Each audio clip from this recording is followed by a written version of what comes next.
Hey there, this is Joe Keyport, and you're listening to the Ear Coffee Podcast.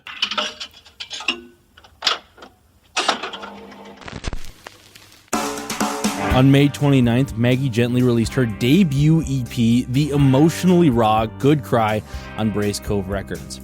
A few months ago, Maggie took some time out of her schedule to sit down and talk with me about her coming of age in the Philadelphia DIY scene and the breakup of her previous band, which led to the 5 songs on this EP. It's my conversation with Maggie Grabmeyer, or Maggie Gently, right here on the Ear Coffee Podcast. Maggie Grabmeyer, welcome to the Ear Coffee Podcast. You are now the first guest who is on a coast, because we've gone as far as Wisconsin, but which is essentially just Minnesota east. But you know, so how's it going? I'm doing well, doing really well. It's nice and warm in California. That's nice. I was in LA in November, and it was super nice to not be covered in snow. But that's the most California experience I got. Have you been managing to stay sane during the time inside? That's a good question. Like, do you really know if you're sane or not? That's a good point. I think I'm doing okay. Yeah, trying to kind of stick to a routine and not sit on my butt all day, which I probably would do if I wasn't consciously trying not to. Yeah, you pick up any new hobbies. My younger sister, who I live with, she started cross-stitching, so it's been interesting to watch that happen. But that's funny. Yeah, no real hobbies, but I have been doing a lot of crossword puzzles. Ooh. I am averaging like maybe 4 or 5 crossword puzzles a day. Nice. I don't know. I've never admitted that to anybody, so that's just where I'm at right now. You know. Well, let's get started. I kind of want to know a bit about your kind of history with music. It's always interesting to talk to people who play music, make music, right? Where they started wanting to do what they do now, and kind of take me up through where we are, which is May 19th, 2020. Okay, sure. Okay, so I'll start as a child, I guess. I always liked music and singing and songwriting, and I was writing songs from my very early days. I think I learned how to play guitar when I was like an early teen. I have this great picture of myself. I think it was for my 16th birthday, holding this electric guitar that my parents got me for my birthday, and I have like this big braces-y smile, like holding my guitar. So I was always kind of writing music. In high school, I got some friends together and we started a band so that we could enter my high school's Battle of the Bands, and that was kind of like when I first started playing rock music and playing with other people. My brother was the drummer in my high school band, and he also played drums on my EP, so he is my my longest running bandmate there. So nice. After high school, I mean, Oh, go ahead. I was just wondering, were you a fan of music before you started writing, or was it something that like you heard music and started writing kind of simultaneously? Because I was wondered, because for me personally, I liked music more when I started playing guitar than when I wasn't an instrumentalist, you know? Yeah, that's a good question. I always was really into singing, and I think that I liked music, and I always had a real knack for remembering the words to songs, or noticing what a singer was doing. So I always was a musician in the sense that I always liked to sing. And I think a lot of my early inspirations were the people I was listening to. Mm-hmm. And as my music taste evolved, the genre of music I was playing also evolved with it. So nice. Yeah. And so you played in the high school Battle of the Bands and stuff like that. Mm-hmm. What was it like getting on stage for the first time? It wasn't really the first time. I was always such a little attention-seeking child. I was in musical theater camp when I was a kid, and in the school chorus for forever. And I just liked I liked performing. I liked seeing people's faces while I was up on stage, and I still do. That is something that is still true. So I think it was nerve-wracking playing guitar on stage because I never really considered myself a guitarist. Even now, I think of it kind of as a vehicle to get songwriting through. And I never took lessons or really like perfected my craft in any real way. I just kind of was creative in the way that made songs that I liked, and that was about as far as I like needed to go or wanted to go. So playing guitar in front of people was nerve-wracking. It still is nerve-wracking, honestly, especially if I'm like opening for a band with a real shredder. I'm like, oh god, I don't want them to see me play. Yeah. But yeah, I always really loved performing. Nice. So do you consider yourself almost a lyricist first and a guitar player second? Yeah, it's funny with my last band, the Total Betties, I always sort of thought like one day I'll like find a rhythm guitar player and then I'll just be the singer, and then that ended up never happening. And eventually I thought to myself like, maybe I'm not that bad. Maybe I don't really need someone to take my place. But yeah, I think I consider myself a songwriter and a singer and a lyricist before I consider myself a guitarist, though it is crucial to what I do. Gotcha. And I think I read somewhere that you grew up on the East Coast before moving out to San Francisco then? Yeah, that's right. So I grew up in Massachusetts, in Hopkinton, a small town outside Boston, and my, suburbia punk beginnings kind of began the way a lot of suburban kids do, with just like angsty, nothing to do, nowhere to go, no one has driver's licenses, whatever. Yeah. And then after graduating high school, I moved to Philadelphia for college. Okay. So then what pulled you? Were you playing in bands in college and stuff still too? And sort of, kind of. I was playing with a couple of my friends who one was like a music major and one was an English major like me, and we were just kind of like fooling around, and I was writing different kinds of music, but I feel like in college I didn't really find my like genre, and I was writing all kinds of different music, like all different genres, and it didn't feel very cohesive, and we were playing like the wackiest shows ever, like at like a co-op in dorm room in one of the buildings, and then like a frat party one time. It was a weird place. And also I was just starting to get to know like what a city's music scene looks like, because my small town didn't really have something like that. So I started writing for City Paper, which is an alt weekly newspaper in Philly, but it is no longer in existence, sadly. But writing for that magazine, I was writing for The Deli, also in Philly, and I was reviewing shows and going out to places and finally like discovering what a scene really was. And that was just so eye-opening and so fun, and like being a part of the Philly scene on the like music journalism side of things, I was like, this is what I want to do. Oh, nice. So the music journalism kind of led you into the music scene then? Yeah, definitely in Philly, and there were like so many bands that I idolized there that I was going out to see all the time. I loved seeing Cayetana and Swearin' and Modern Baseball and Bertie Bush. There were like people who I just loved, and I would try to see them anytime that I could.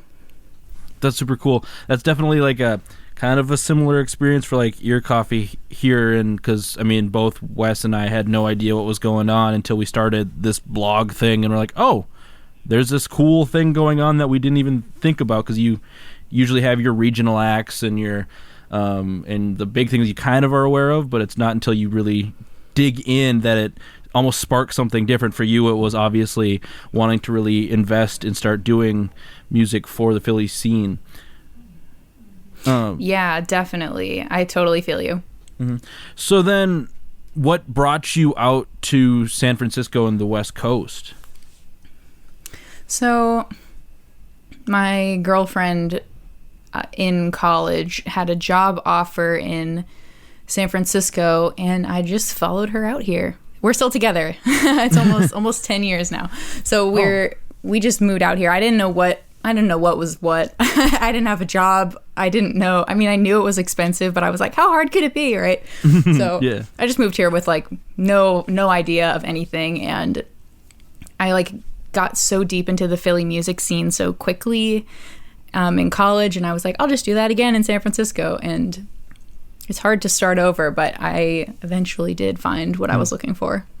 Did you find like trying to break into the obviously I have no knowledge of that stuff, but I should say San Francisco music scene. Did you find it hard to break into? Because I've heard here in Minnesota that as an outsider, it's sometimes a little difficult to get in and make those friends and get that connection.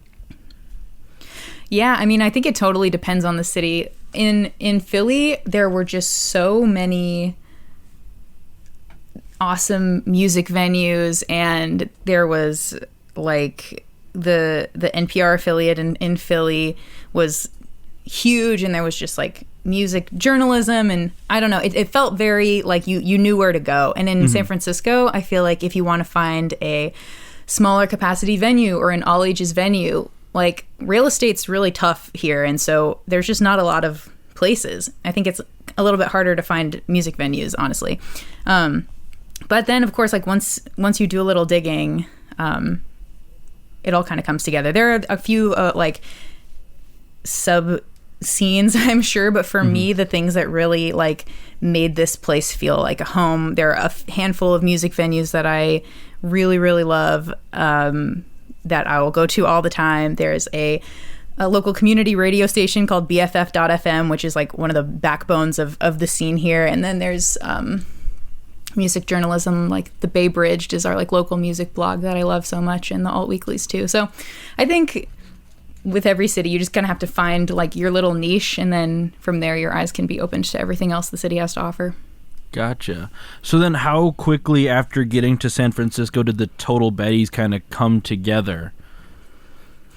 Yeah, so it took about, I don't know, like 6 months, not very long.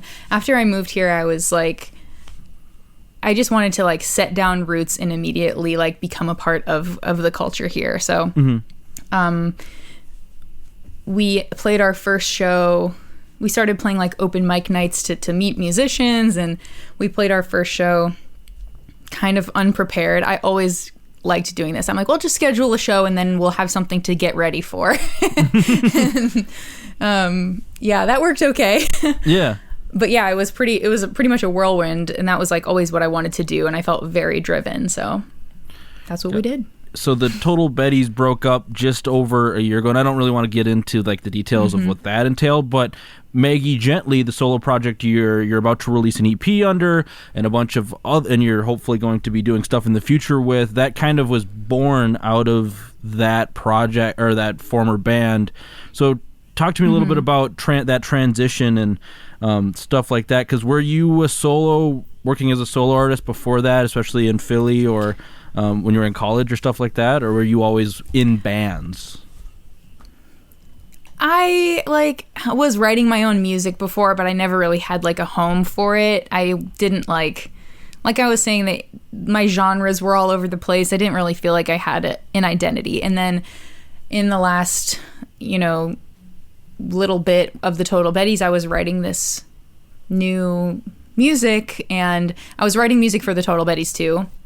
And then I was writing this other new stuff that just didn't really feel like Total Bettys music. It felt like it was its own kind of thing. And so I was never playing solo shows like in the time that I was with the band, but after the band broke up, it was just like, okay, well, now I have this new like sound, not completely different from what I was doing before, but a new sound. And it just kind of made sense for me to put the songs that I'd been working on together into an EP. And after the band breakup, I had, some time to focus on songwriting again. And so I ended up with quite a few new songs that made sense together. And that's kind of how Maggie Gently was born. Gotcha. Were the songs that we find so the EP's called Good Cry, were some of those songs I was reading, I don't have the review, not the review, but the article in front of me that I noticed it with. It was I believe it was the premiere of Every Night on Fluff. There we go, I just pulled it up. You were talking about how a lot of those songs were, or the article talks about how a lot of the songs on Good Cry were born from that kind of tumultuous time was that a lot of where those kind of came in, kind of the end of the band last year, or are some of the songs that you have on Good Cry, have they been around longer than that? No, they all were kind of written in that same time period, and it overlapped with the time that the band broke up, but it was also, I mean, it's all intertwined. I was going through something and needed to kind of make some more space for myself, so the band breaking up was part of it, and then looking out for my mental health in new ways was part of it, and I think being more honest in my songwriting was also part of it. And so I think it kind of all reached a head at around like New Year's 2019, when I finally was like, something needs to change. And I kind of dove headfirst into that idea that, like, how can I not feel so bad? Yeah.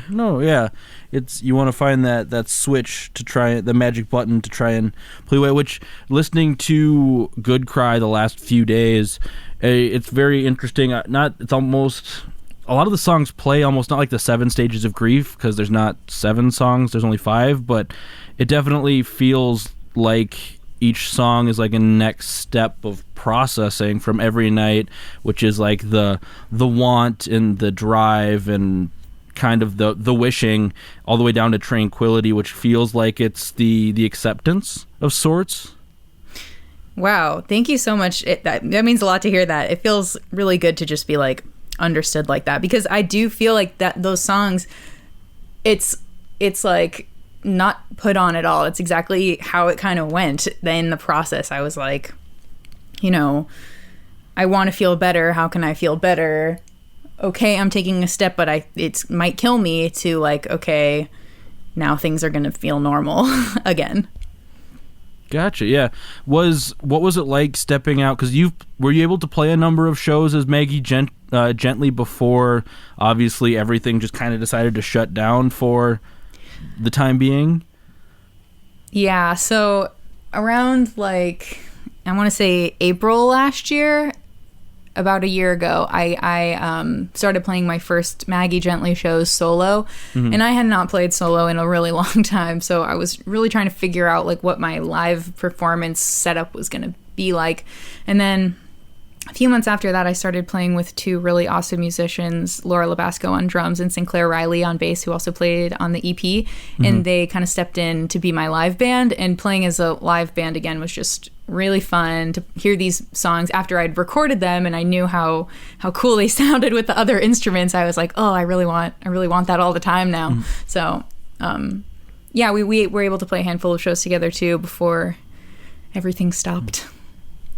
What was it like stepping out as Maggie Gently and playing these songs that were very that are obviously very personal and really kind of detail a coming out of a period and stepping into a new one?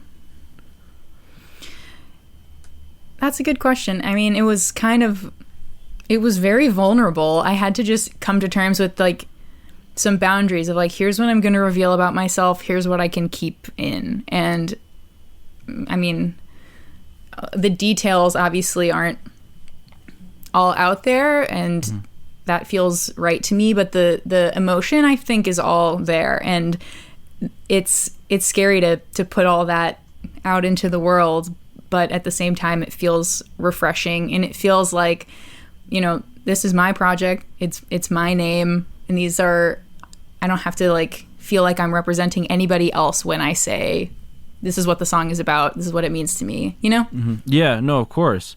No, I started jotting down as I would listen to the EP, I would jot down kind of various phrases and thought, and like from in lines, and what I thought certain songs were about, like the idea of like, I mean, every night you just, that kind of, that it's just for me is a line mentioned a couple of times, which kind of resonates with what you're just talking about. This is your project, you're not representing anybody.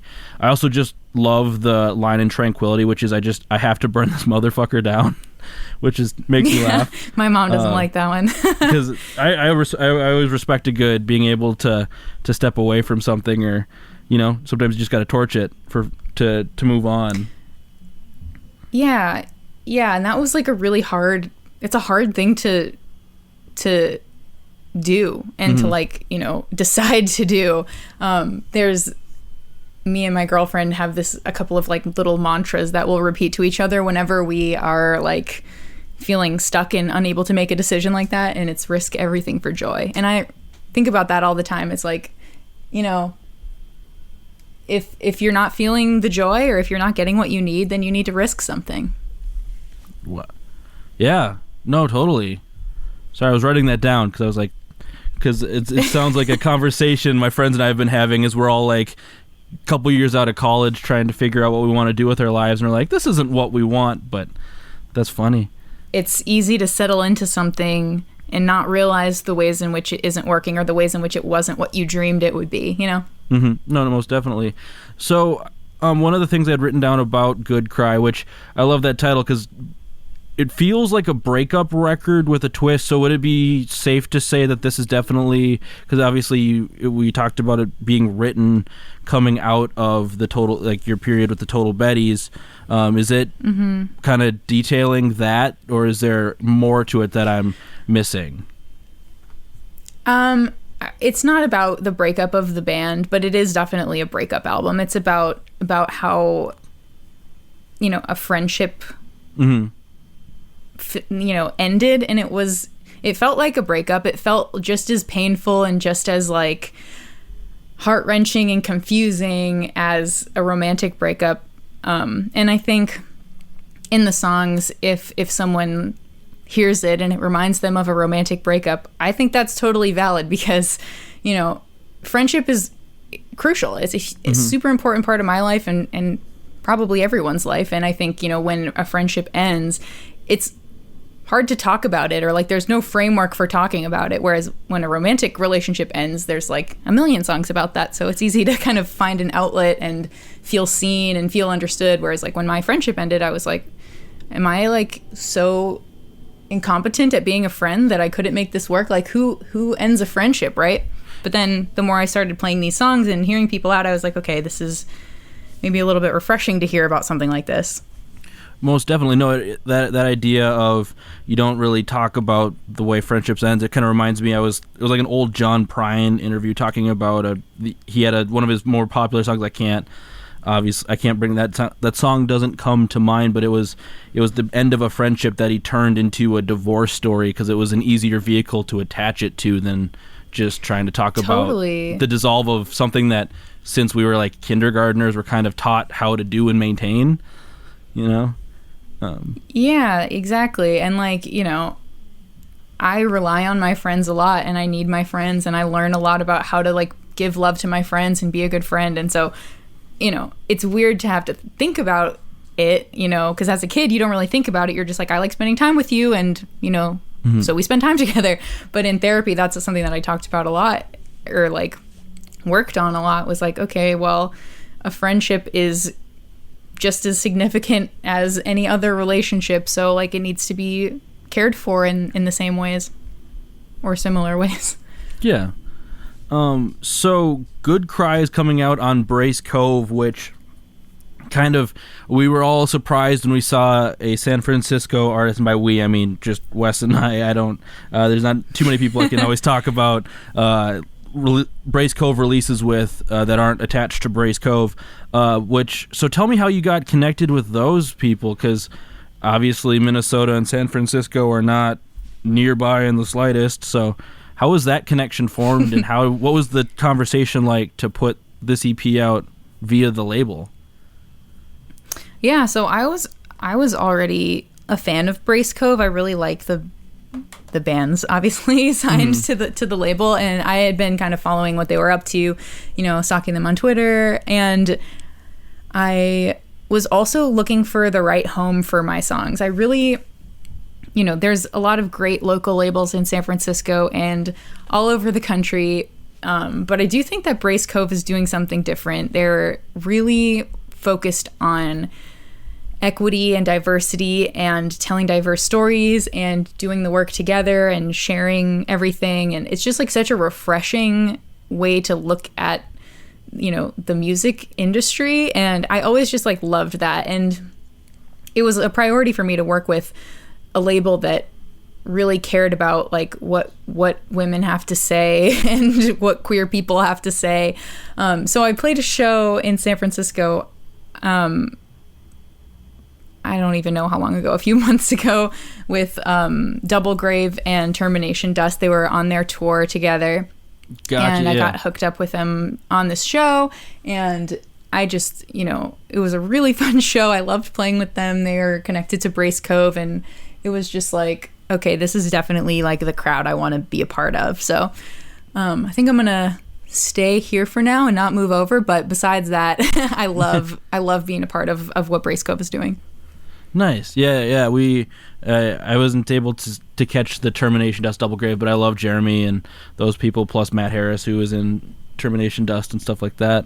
Mm-hmm. So you mentioned it a little earlier that your brother drummed on the on the EP, but you also have a couple other members, Ava Treadway and Sinclair Riley played on there, which they're also in those two are in a band together. Mm-hmm. How did you pick the people to play on your EP? Because did you have like this dream band in your head of picking all of your friends or that catalog? I mean, they are all definitely friends, and my first step was to work with Grace Coleman, who was the engineer on the EP. And I have worked with her for the past 2 Total Betties records, and I just love working with her. She's like a very special talent and makes me feel very comfortable. Being in the studio is maybe not my number one most favorite thing. The studio is just a weird, like naked place to be sometimes. Yeah, exactly. And it's like, it feels like I like to be able to tweak my songs or change something, or I'll write a lyric, and if I'm not loving it, I'm like, I'll just leave it and move on. I'm in a flow. I'll just change it later. And then like somehow it never gets changed or something like that. And so going in the studio is like, okay, I have to make sure everything is exactly how I want it, because after this, you can't change it again. And that thought stresses me out, or knowing that like, if I'm not on my A game that day, like that's going to be on the record. Yeah. So I don't like that feeling of like, this is where it becomes permanent. So anyways, but I understand it's important, and I love having recordings, so it's all has to be done. So anyways, I love working with Grace Coleman. So she was like the first person I called, and I was like, do you have time for me? Can we do this? And then Eva Treadway, who plays lead guitar, and she also helped produce the album. I didn't know she was a producer, but Grace let me know about that, and I was like, oh, that sounds awesome. So then I signed Eva on, and she helped me a ton with like writing the lead guitar parts. And then from there, once I already had Eva on board, I reached out to Sinclair to play bass. And they're in the She's and Plush together, both awesome San Francisco bands. And it was an honor to be able to work with them. And Grace has worked on a ton of great albums for Bay Area bands also. So it was kind of a dream team. And my brother, of course, he did amazing. Did your brother come out? I'm assuming, or did your brother live on the West Coast with you? So, or did they have to come out? He lives in LA. Oh, okay. So it wasn't too much of a trek then, even though California is a huge state. It's a huge state, but I think Bay Area musicians go to LA a lot. So it's, for us, it doesn't feel like that big of a trek, but it is quite far. But yeah, me and my brother visit each other a lot. So it was nice of him to come up, though, definitely. Had you had previous experience working with a producer? Because I was looking at the Total Betties like liner notes, and I saw that Grace Coleman had both produced and engineered those. So you were used to working with somebody who had more of a creative input than just they put some mics up in the room and hit record?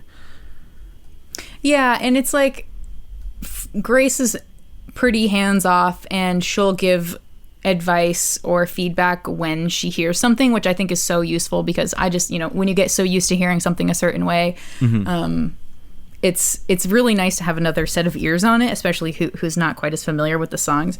But yeah, I mean, back with the Total Betties, I feel like I was sharing the creative responsibilities in the studio with the rest of the band. Or like if I didn't like something but someone else in the band did like it, it was like, okay, here's a discussion, now we need to like work this out. Or vice versa, if like, you know, one of us wanted to change something but someone wanted to keep it the same, it was just like we always needed to have a consensus, because this felt like it was like a really group oriented project, and all of our creative input needed to be like respected.